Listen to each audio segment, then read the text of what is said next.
sale hasta la pared abdominal. Este trayecto que hay entre colédoco y pared abdominal tiene que cubrirse con tejido de granulación. Tiene que formarse un trayecto fistuloso. Ese trayecto fistuloso, ¿cuánto demora? 2 semanas. ¿Qué quiere decir? Que si yo le quito el QER antes de las 2 semanas, ¿qué va a suceder? El colédoco va a quedar abierto a cavidad y toda la bilis va a salir a cavidad, peritonitis biliar. Reoperación del paciente. En cambio, si es que ya pasaron las 2 semanas, pasaron los 14 días, yo saco el QER y va a haber una comunicación, un puente que comunica colédoco con la piel, va a salir unas gotas después de bilis en los siguientes días y luego eso se colapsa y se cierra. Cuando se infectan las vías biliares, generalmente por éstasis de las vías biliares, se llama colangitis, una infección generalmente debida a cuadros obstructivos, y los cálculos a la cabeza siempre es la etiología más importante. Debemos tener en cuenta que existen diversos tipos de gérmenes a nivel de las vías biliares que producen colangitis: Klebsiella, Enterococo, E. coli, Enterobacter, Proteus, Serratia, Pseudomonas, como los gérmenes más frecuentes. ¿Qué debemos tener en cuenta? Existe ciertos mecanismos que intentan defender de la infección a nivel de las vías biliares, dentro de ellos el esfínter de Oddi. Recuerden que el duodeno, si bien está formando parte del tubo digestivo, también puede contener gérmenes, y el esfínter de Oddi, al mantenerse cerrado, evita que estos gérmenes del duodeno pasen hacia las vías biliares. El flujo biliar, la acción bacteriostática de las sales biliares, el factor inmunológico a nivel hepático nos previenen de ciertas infecciones que pudieran ocurrir a nivel de las vías biliares. Debemos tener en cuenta que, como ya dijimos, de 100 pacientes que tienen cálculos en la vesícula, al menos entre un 10 y un 15%, aparte de tener cálculo en la vesícula, también lo tienen en las vías biliares. Por eso es importante hacer un adecuado estudio de cada paciente. Si tuviera coledocolitiasis, primero se trata la coledocolitiasis y luego se hace la colecisteína. Debemos tener en cuenta que la coledocolitiasis sintomática, que puede causar colangitis, es un 0.2%, a diferencia de la colecistitis aguda, que era más frecuente en la mujer. En el caso de la colangitis es similar para ambos géneros, sobre todo en pacientes adultos mayores, es con mayor frecuencia un problema que conlleva abdomen agudo. De todas las causas que pueden obstruir las vías biliares y que nos llevan a éstasis biliar, translocación bacteriana y finalmente colangitis, a la cabeza, coledocolitiasis es la más importante. Luego vienen las neoplasias tanto de las vías biliares, el colangiocarcinoma, como los tumores periangulares. Alteraciones del esfínter de Oddi, estenosis benignas, parásitos, cuerpos extraños también pueden provocar colangitis. Hablando de los parásitos, si bien en nuestro medio no son tan frecuentes, Clonorchis sinensis pueden provocar obstrucciones biliares, colestasis y colangitis, pero sí, pues los ascaris o la fasciola hepática en nuestro medio sí pudieran provocarlo. A veces la fasciola se mete en el colédoco, un ascaris está metido en el colédoco, esto obstruye la vía biliar y esto produce colangitis. Causas raras, pero pueden suceder. Mecanismos por el cual las bacterias infectan las vías biliares. Infección ascendente a partir del duodeno, que es la más importante. Diseminación bacteriana a través de la vena porta o linfáticos. Por una bilis infectada que provenga del hígado o infección de la vesícula biliar. Una colecistitis también puede provocar infección de las vías biliares adyacentes.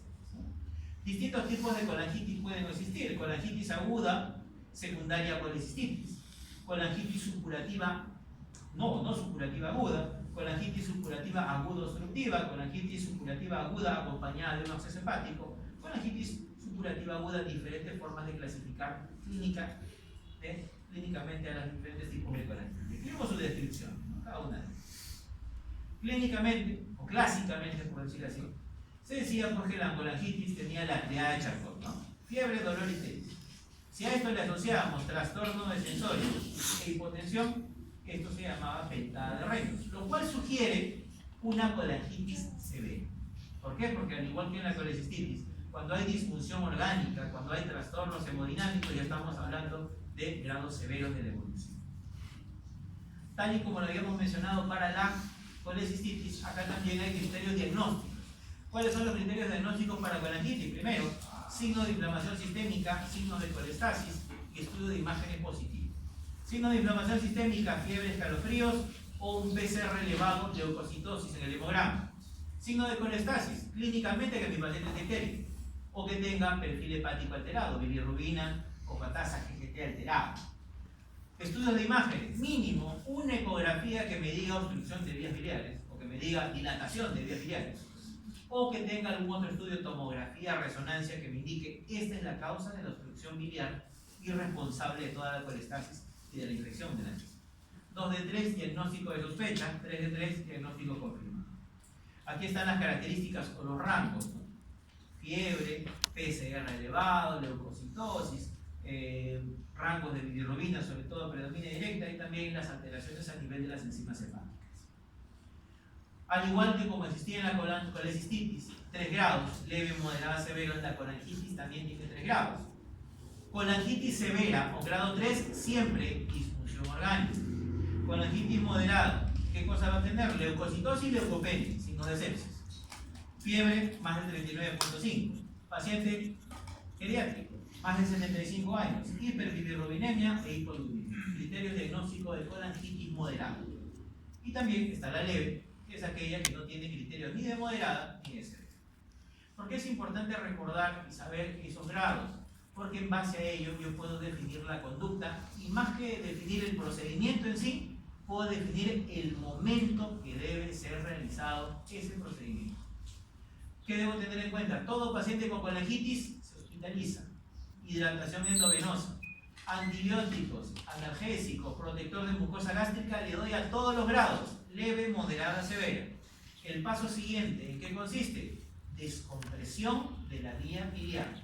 Recuerden que la colangitis se da porque la vía biliar está obstruida, la bilis no puede circular adecuadamente.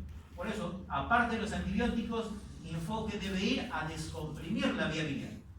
¿Qué opciones tengo para descomprimir la vía biliar? Endoscópico, ¿y eso cómo se llama? CEPRE. Percutáneo, colangiotransparente hepática. Y quirúrgico, ¿qué cosa es? Ponerle un KERP en el colegio. Obviamente, lo menos invasivo de los 3, ¿qué cosa es? ¿Cuál de los 3 es el menos invasivo de todos? La CEPRE. Es el menos invasivo de todos, porque le haces una endoscopía, llega al colédoco, hacen la papilotomía, sacan el cálculo y ahí se acabó todo. Y se solucionó la descompresión de la vía biliar. No tuviste que poner anestesia general, no tuviste que abrir el abdomen, no tuviste que abrir el colédoco para poner un KERP. Procedimiento menos invasivo. Miremos ahora este cuadrito. Lo vamos a poner con ejemplos para poder entender un poco lo que acabamos de decir.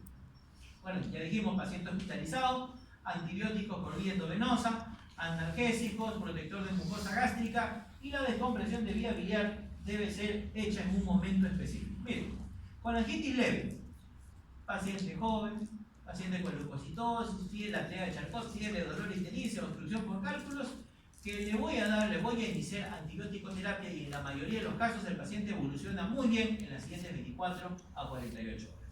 Como ven acá dice antibióticos, medidas generales, continuamos los antibióticos hasta su término y luego descomprimo la vía biliar.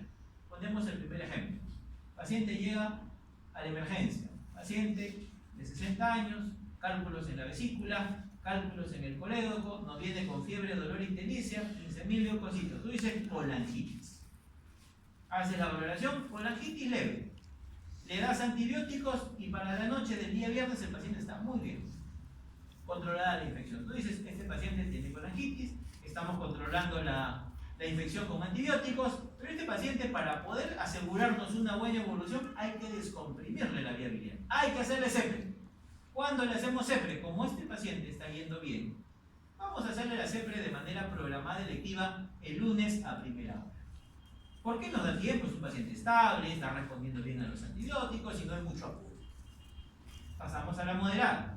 Miren qué dice la moderada. En la moderada, drenaje biliar precoz, asociado a antibióticos, asociados a medidas generales.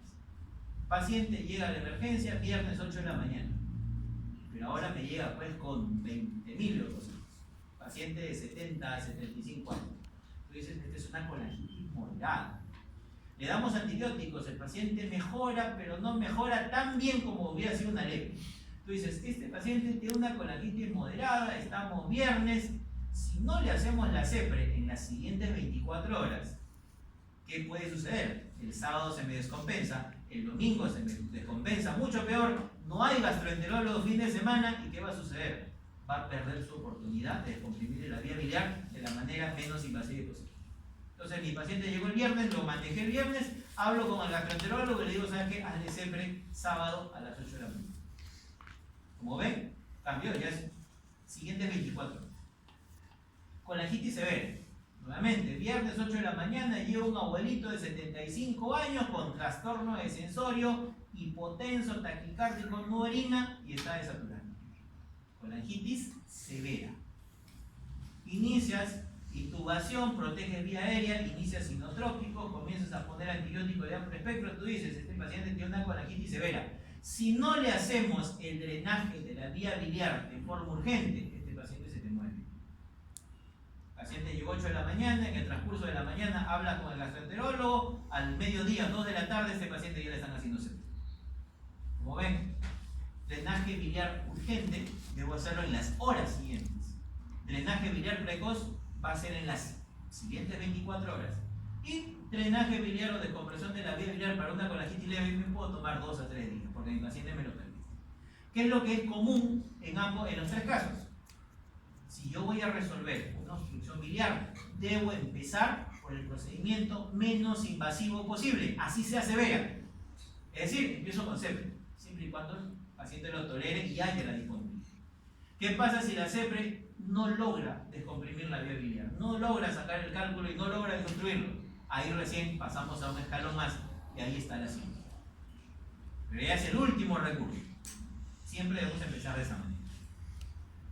La CEPRE, o el procedimiento endoscópico, siempre es de elección, alta efectividad, busca descomprimir la vía biliar a través de la papila. Complicaciones sí pueden ocurrir, sangrado, perforación, pancreatitis. Es superior al drenaje percutáneo y quirúrgico, siempre hacer una esfinterotomía para de esa manera ampliar la papila de Bato y de esa manera poder sacar los cálculos y lograr un drenaje.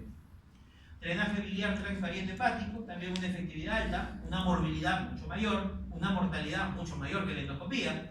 Es superior únicamente sobre la CEPRE o la endoscopía si es que hay cálculos en los hepáticos. Mientras más altos estén los cálculos, ahí trabaja mejor el drenaje percutáneo. En cambio, la CEPRE puede ser muy útil o trabaja muy bien si es que los cálculos son más distales a nivel del colon. ¿Se puede complicar? Sí. Recuerden que al pulsar las vías biliares a través del hígado podemos producir sangrado, hematomas, peritonitis biliar, hemofilia, puede ser un cuadro que puede ocurrir. Y el tercer tipo de drenaje es el drenaje quirúrgico. Alta mortalidad, y por si acaso no es alta mortalidad por cirujano, simplemente es alta mortalidad porque el paciente que entra a operarse simplemente es una colangitis severa, que la cirugía es su último recurso. ¿Qué es lo que busca? Un procedimiento muy sencillo, en el cual lo que se busca es abrir el coledo, aspirar la bilis, colocar un gel y cerrar al paciente. Más de eso no se debe hacer, porque lo que uno busca es simplemente descomprimir la vía biliar. Esta diapositiva prácticamente viene a ser el resumen de todas las diapositivas anteriores, porque es un pequeño cuadrito de doble entrada, en la cual, de acuerdo a las características clínicas, yo más o menos voy a saber cuál es la patología que tiene mi paciente, ¿no? La primera parte del cuadro dice problemas vesiculares. ¿Qué pasa cuando un paciente tiene cálculos en la vesícula y no desarrolla síntomas? ¿Cómo se llama eso? Colelitiasis. Si el paciente tiene dolor secundario a cálculos en la vesícula, eso se llama cólico biliar o cólico vesicular.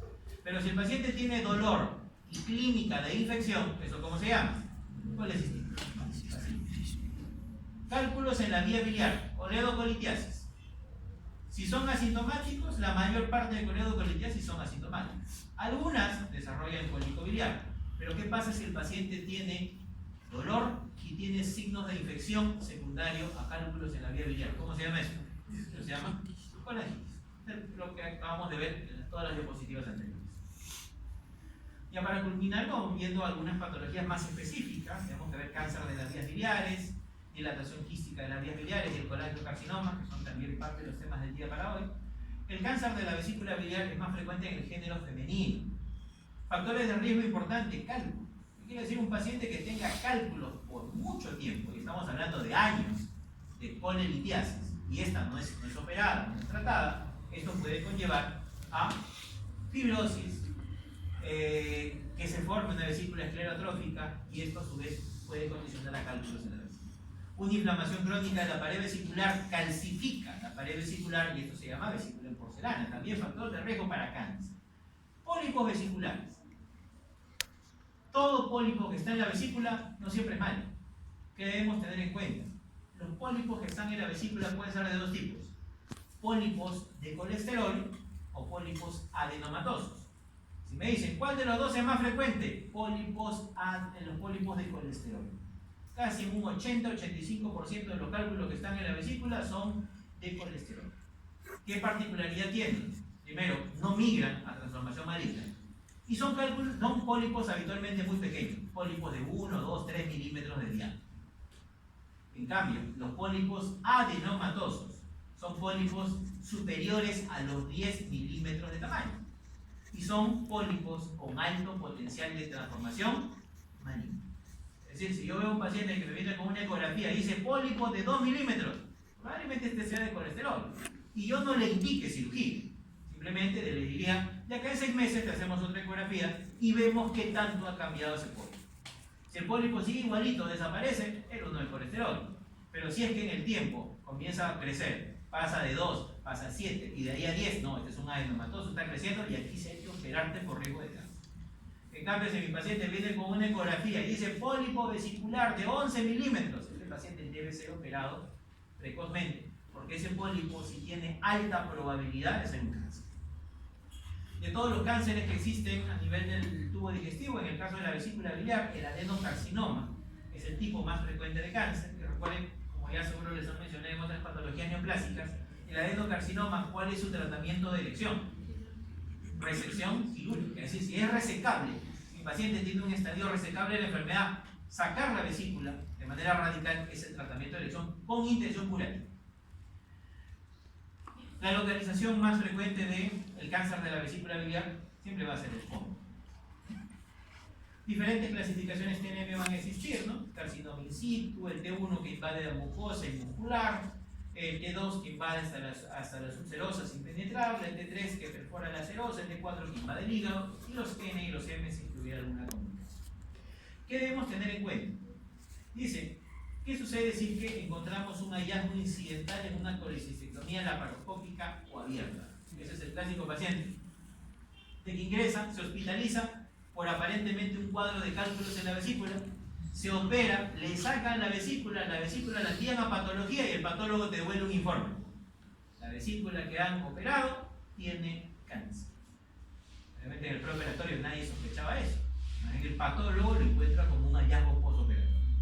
Y en base a lo que nos diga el patólogo, vamos a ver qué adicionalmente le hacemos al paciente. Si el paciente tiene un carcinoma in situ o solo invadió la mucosa, es lo que me describe el patólogo, pues eso es lo que va a ver en los cortecitos patológicos, le digo, este paciente está curado. Ya no necesita mayor procedimiento. Pero ¿qué pasa si tiene un T1B? Es decir, que compromete hasta la muscular. Este paciente debemos ver cómo están los márgenes quirúrgicos. Y eso también lo dice el patólogo. Le dice borde quirúrgico libre de enfermedad o borde quirúrgico comprometido con enfermedad. Si te dice libre de enfermedad neoplásica, paciente está curado, no requiere otro procedimiento. Pero si te dice, han sacado la vesícula, hemos encontrado cáncer y hay margen comprometido, alta sospecha de que hay cáncer en el paciente que se ha quedado, este paciente debe ser sometido a una resección hepática. Y acá nos acordamos de las primeras diapositivas que acabamos de mencionar. ¿Cuál es el segmento, cuáles son los segmentos donde está ubicada la fosa cística o lecho vesicular? 4 y 5. ¿Qué quiere decir? A este paciente que ya le sacaron la vesícula tiene que ser reintervenido. Se tiene que resecar segmentos 4 o 5 del hígado y hacer una resección de todos los ganglios del ligamento hepatoduodenal. ¿En razón a qué? De dejar al paciente libre de enfermedad y ofrecerle la mejor terapia curativa a ese paciente. En cambio, ¿qué pasa si el paciente tiene a partir de T2, es decir, que llega hasta la subserosa? Este paciente debería ser sometido igualmente a una colecistectomía. Ahora, eso es si es que fue un hallazgo incidental, ¿no? Pero ¿qué pasa si nosotros estamos evaluando a un paciente en consultorio y nos dice, me han dicho que tengo cálculos en la vesícula, acá está mi ecografía, tú ves la ecografía dice vesícula en porcelana. O peor aún, te dice, se ve vesícula biliar con cálculos con una masa en el fondo de la vesícula. Entonces, esto puede ser un cáncer. Y si tenemos esa sospecha, el paso siguiente, ¿cuál es? Tomografía. ¿Por qué? La tomografía es el estudio de elección para poder definir características de cáncer y sobre todo definir si es resecable o no la enfermedad. Muy diferente que la enfermedad solo esté abocada a la vesícula biliar, a que la tomografía te diga paciente tiene metástasis en hígado, tiene carcinomatosis, que nos indica ya un estadio muy avanzado. Entonces, de acuerdo a eso, Si mi paciente tiene metástasis, un compromiso muy avanzado de la enfermedad, ya no va a ser tributario ni siquiera de quimio o radioterapia, porque el cáncer de vesícula no responde a ellos. En cambio, si es que es un T2, T3 o T4, primero se podría hacer una laparoscopía diagnóstica para ver directamente el abdomen y descartar algún signo de carcinomatosis. Si es que se evidencia de que la enfermedad está solo circunscrita a la vesícula biliar, el tratamiento de elección se llama colecistectomía radical. ¿Qué significa colecistectomía radical? Primero, debe hacerse por cirugía abierta, ya no laparoscopía. Segundo, se debe sacar la vesícula biliar con segmento 4 o 5, todo en un bloque. No despegar la vesícula, sino sacarla con un poco de hígado. Todo eso asociado a linfadenectomía del ligamento hepatoduodenal es el tratamiento de elección para todo cáncer de vesícula en estadio ocular. Pero ¿qué pasa si hacen la laparoscopía, encuentran carcinomatosis, encuentran metástasis, estadio avanzado de la enfermedad? Este paciente se declara no resecable y también solo pasa para cuidados paliativos. Porque el problema del cáncer de vesícula, ¿cuál es? No responde ni a quimio ni a radio. Dejando aquí ahora lo que son la patología quística de las vías biliares, el penúltimo tema que tenemos para hoy. En sí, a muchos le llaman quiste de Coledo, pero yo prefiero llamarle dilatación quística de las vías biliares. ¿Por qué? Porque esta patología no solo afecta al Coledo, sino afecta a las vías biliares intra y extrahepáticas también. Es una dilatación congénita, afecta a las dos vías biliares intra y extrahepáticas. Los pacientes pueden estar asintomáticas la mayor parte del tiempo, más frecuente que el género femenino y sobre todo a edades tempranas.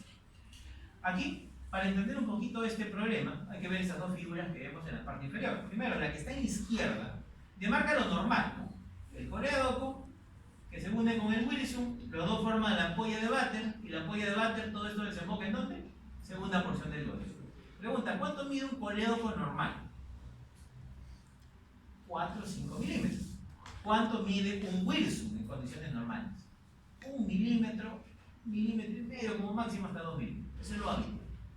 Lo habitual, ¿qué cosa es? Se une coleódoco con Wilson, ambos ampollas de Vater terminan en duodeno.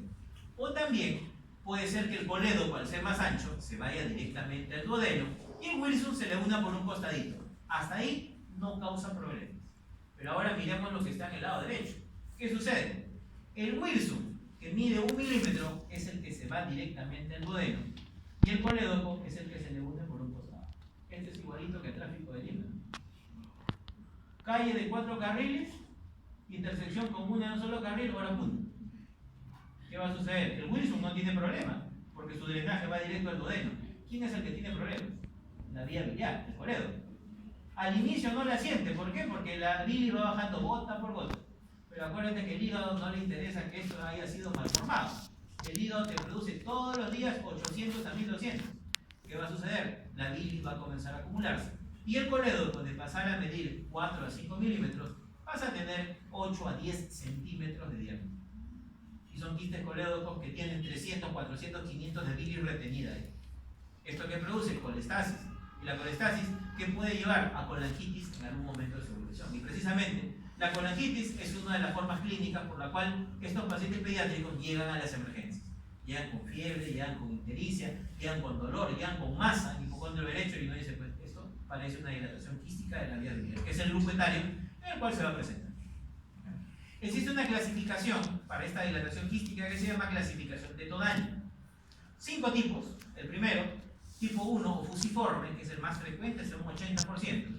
Tipo 2, que es una dilatación diverticular de las vías biliares, dilatación diverticular de las vías biliares. Tipo 3, dilatación del colédoco distal, también llamada colédococele. Tipo 4 se divide en A y B. 4A, dilatación de la vía biliar intra y extrahepática. 4B, solo de la extrahepática. Y finalmente el grado 5, que también se le llama enfermedad de Caroli, es la que tiene dilatación quística puramente de las vías biliares intrahepáticas. De ellas, el tipo 1 es el más frecuente. Como ya mencionamos, existe una triada para la valoración de los pacientes con quiste de colédoco o dilatación quística de las vías biliares. ¿Cuál es? Dolor en hipocondrio derecho, masa en hipocondrio derecho e ictericia. Es la clínica habitual por la que la mayoría llega a la emergencia. Estudios que deben ser valorados, la mayoría de ellos comienza con una ecografía, posterior la tomografía, pero la resonancia es el mejor estudio, ya que de esa manera yo puedo definir bien la anatomía de las vías biliares, la anatomía del quiste o de la dilatación quística y poder definir qué tipo es según Todaño y sobre todo planear qué cirugía le voy a hacer. el paciente, porque a todos no se le hace lo mismo. Se puede complicar un paciente que tiene dilatación quística de las vías biliares, cierto. La primera, complicaciones mecánicas. Se pueden formar cálculos en esta bilis colestásica. Puede formar pancreatitis, se puede romper el quiste y producir peritonitis. Puede llevar, en algunos casos crónicos, a cirrosis biliar. Complicaciones infecciosas. La colestasis se infecta y eso da colangitis. Y también el problema más grave, degeneración maligna. Paciente que tiene quiste de colédoco o dilatación quística de las vías biliares y esta no es corregida, el paciente va a migrar a un adenocarcinoma de las vías biliares, es decir, un colangiocarcinoma. Miren, 20 veces más riesgo de desarrollar cáncer un paciente que tiene este problema versus un paciente que no tiene ningún problema en las vías biliares. Por tal razón, paciente que tenga dilatación de las quísticas de las vías biliares se va a operar. Es un paciente quirúrgico y se opera en función a dos cosas: para evitar la colangitis recurrente y para evitar que el paciente migre hacia una transformación maligna, hacia un cáncer, un colangiocarcinoma. Tratamiento específico: si son quistes extrahepáticos, como el tipo 1 de Todani, que es el más frecuente, resecar el quiste, como lo ven acá. Miren, acá está el quiste de colédoco. Se reseca el quiste y se hace una derivación bilodigestiva hepático y ayuno en Interrux. Ese es el tratamiento de elección de la mayoría de quistes extrahepáticos. En cambio, ¿qué pasa si los quistes están ubicados dentro del hígado? No podemos sacar solo las vías biliares, tenemos que sacarlo con parénquima. Por lo tanto, si es que hay dilatación quística de las vías biliares en el hígado, esperemos que esta solo sea sectorizada, ya que si solo compromete el hepático derecho o compromete el hígado derecho o el hígado izquierdo, hacer la hepatectomía derecha e izquierda será el tratamiento de elección. El problema más grande viene cuando el paciente tiene una dilatación de todas las vías biliares intrahepáticas, tanto del hígado derecho como del hígado izquierdo. No podemos sacar el hígado, dejarlo sin hígado. La única opción para un paciente que tiene enfermedad de Caroli, ¿qué cosa es? Sacarle el hígado pero ponerle uno nuevo, y eso se llama trasplante hepático. Aquí están los diferentes tipos de porcentajes según la frecuencia y los procedimientos que ya acabamos de mencionar. Y ya para finalizar, tenemos el cáncer de las vías biliares. Representa el 3% de todos los cánceres gastrointestinales y a diferencia del cáncer de vesícula, en el colangiocarcinoma, el varón es el género más frecuente. Los dos, tanto cáncer de vesícula como colangiocarcinoma, los dos son de tipo adenocarcinoma, por lo tanto la resección quirúrgica es el tratamiento de elección. A diferencia del problema de la vesícula biliar, donde la litiasis y la vesícula en porcelana eran los factores de riesgo más importantes, aquí la colestasis crónica es el factor de riesgo más importante para que un paciente desarrolle cáncer de vías biliares. ¿Y esto qué cosa lo puede producir? Quistes de colédoco, lo pueden producir los parásitos, ascar y fasciolas que obstruyen las vías biliares de forma permanente, los cálculos también de forma crónica. Los colangiocarcinomas pueden ser de dos tipos: los que están dentro del hígado y los que están fuera del hígado, es decir, intra y extrahepáticos. Damos una clínica maestra. A veces hay marcadores elevados, se puede elevar a veces el CA19-9, pero debemos recordar algo, que este marcador no es específico para las vías biliares, ya que también se puede elevar en los pacientes que tengan cáncer de páncreas. Los estudios de imágenes, tomografía, colangioresonancia y CEPRE, de ellos la colangioresonancia es el estudio de elección para valorar este tipo de tumores. La clasificación anatómica de los colangiocarcinomas, como ya las mencionamos, se pueden presentar cáncer en las vías biliares intrahepáticas como las extrahepáticas. Me dicen, ¿cuál es la más frecuente? Extrahepática es la más frecuente. Y asimismo, la extrahepática se subdivide en dos: